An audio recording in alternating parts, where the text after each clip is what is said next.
बिस्मिल्लाहिर्रहमानिर्रहीम। आवाज़ आ रही है सर? आप शसब ठीक है। बुनियादी मकसद तो ये है कि मोहतरम याकूब बलोच साहब ने मुझे ज़िम्मेदारी लगाई कि मैं उनकी तरफ से आपसे माज़रत करूं। याकूब बलोच साहब सब अपनी एक्टिविटीज़ से ज़्यादा, अपने मसरूफियात से ज़्यादा हमें अहमियत देते हैं, आपको अहमियत देते हैं और करतबा को अहमियत देते हैं। लेकिन आज कुछ ऐसी उनकी ज़िम्मेदारी बढ़ गई वहाँ पे कि तमाम तर ख्वाहिश और कोशिश के बावजूद वो तशरीफ़ नहीं ला सके।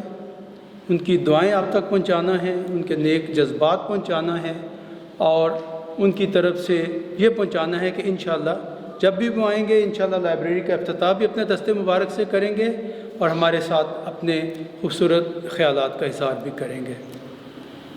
कारी साहब ने जो तिलावत फरमाई उसका पहली आयत ही ये है कि ये जो रमज़ान है ये पहली उम्मतों पे भी फ़र्ज़ किया गया है। तो ये बड़ी अहम बात है कि ये वो इबादत है जो अल्लाह ताला ने ख़ुद फरमाया कि हुज़ूर सल्लल्लाहु अलैहि वसल्लम की उम्मत पे तो फ़र्ज़ की ही गई है, पहली उम्मतों पे भी फ़र्ज़ की गई है। तो इससे इसकी अहमियत का तो अंदाज़ा होता है। वो कारी सलीम साहब भी इस पर रोशनी डालेंगे। मैंने तो सिर्फ एक अपने तजर्बे की बातें करनी है कि 2 काम ऐसे हैं जो मैं आपको मशवरा दूंगा कि वो आप इन दिनों में छोड़ने की कोशिश करें, जो आप में इनमें मुब्तला हैं। वो है स्मोकिंग, पान और निस्वार।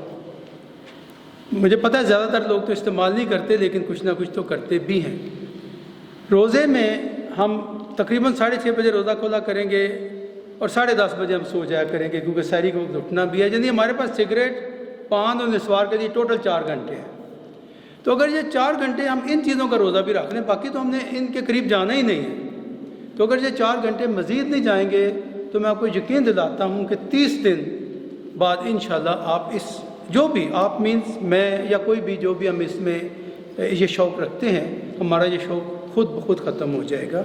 ये मैंने खुद अपने 1-2 दोस्तों के साथ तजुर्बा किया और उन्हें सिर्फ मशवरा दिया जब हम यूनिवर्सिटी में पढ़ते थे या बाद में, तो वो बड़े आसानी से उन्होंने 30 दिन में ये 2 चीज़ें छोड़ दी या 3 वटेवर।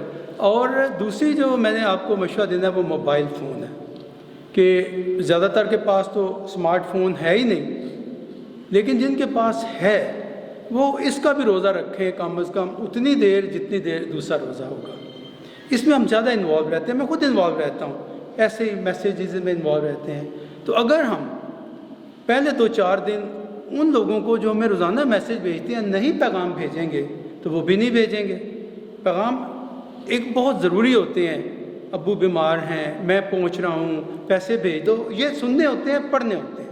लेकिन लतीफ़ाबाजी, सियासत, सियासी लीडरों की बातें, ये हम रोज़े के दौरान अगर इससे इज्तनाब कर सकें तो ये दूसरी चीज़ है जो छोड़ने वाली हो जाएगी। पहली मैंने सिगरेट वगैरह की बात की, दूसरी मैंने मोबाइल की बात की। 2 चीज़ें करने वाली हैं। हमें पता है कि हमारे दोस्तों में से, हम में से, फैमिली में से कोई ना कोई ऐसा भाई, बच्चा, बेटा होता है जो रोज़ा नहीं रखता। उसको टारगेट, उसको काबू कर। एक बंदा आप में से, मसलन आप कहते हैं जी मेरी फुप्पी का बेटा है और वो 4 सदे में है जो रोज़ा नहीं रखता, उसे बस याद कराते रहे। कभी फ़ायदा बता दिया, कभी बता दिया चलो आज जुमे का रोज़ा रख लो, कभी कह दिया जो पहला रोज़ा है ये तो रख ही लो, कभी कह दिया जुम्मा तो विदा का है, जैसे बच्चों को रखवाए जाते हैं। तो आप कोशिश करें कि एक ऐसा शख्स जिसने रोज़ा नहीं रखना और जिसका आपको पता है, क्योंकि वो आपका दोस्त है, आपको बता देता है, सब बातों का तो पता नहीं चलता, उसको इसमें टारगेट बनाएं। मोहब्बत, अदब, प्यार से 2 रोज़े रखवा दें, 3 रखवा दें, जुम्मा तो विदा का ही रखवा दें, आपका फ़र्ज़ अदा हो जाएगा।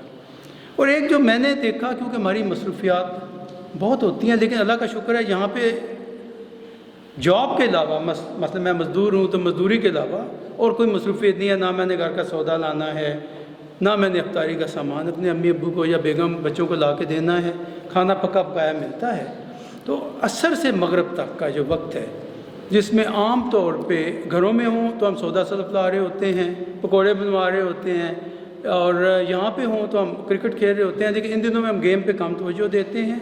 तो इसमें अगर हम ये टाइम किसी अच्छे काम में गुजार लें, नमाज पढ़ लें, दुआएं कर लें, تو عصر سے مغرب کا ٹائم مجھے بڑا اچھا لگتا ہے کہ یہ آسان بھی ہوتا ہے، افطاری کا انتظار بھی ہوتا ہے، اور ویسے بھی فرمایا گیا ہے کہ افطاری کے وقت جو دعا ہے نا وہ زیادہ قبول ہوتی ہے۔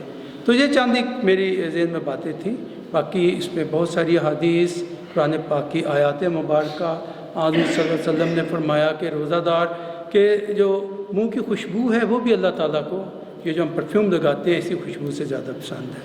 روزہ دار جو روزہ رکھتا ہے اور کسی کا روزہ کھلواتا ہے تو اس کو اتنا ہی ثواب مل جاتا ہے۔ روزے میں جھوٹ بولنے کی شدید ممانعت ہے، تو ہم زبان کا بھی کم سے کم استعمال کریں، تو یہ بھی اس زبان کا روزہ بڑا اہم ہے۔ ہم نے کبھی کسی کو تھپڑ نہیں مارا، میں نے تو شاید پوری زندگی میں کسی کو تھپڑ نہیں مارا، آپ نے بھی نہیں مارا ہوگا، اس کا مطلب ہاتھ سے تو ہم کسی کو نقصان نہیں دیتے، ہم جتنا نقصان دیتے ہیں زبان سے دیتے ہیں، تو بس زبان کو ہم نے تھوڑا سا کنٹرول رکھنا ہے۔ یہ چند ایک باتیں تھیں، میں سب سے پہلے میں نے اپنے آپ کو یہ نصیحت کی ہے، میں تو خود ان ساری چیزوں خامیوں میں مبتلا رہا ہوتا ہوں اور ہو سکتا ہوں اور ہوں۔ اپنے آپ کو سب سے پہلے دعا کی ہے اللہ مجھے ان سے بچائے، اور آپ کے لیے دعا کی ہے۔ بس یہی چند ایک باتیں تھیں، لاکھ صاحب کے جذبات پھر آپ تک، ان کی دعائیں آپ تک، اور اس دعا کے ساتھ کہ اللہ ہمیں اچھے طریقے سے رمضان گزارنے کی توفیق دے، میں آپ سے اجازت دیتا ہوں۔ السلام علیکم۔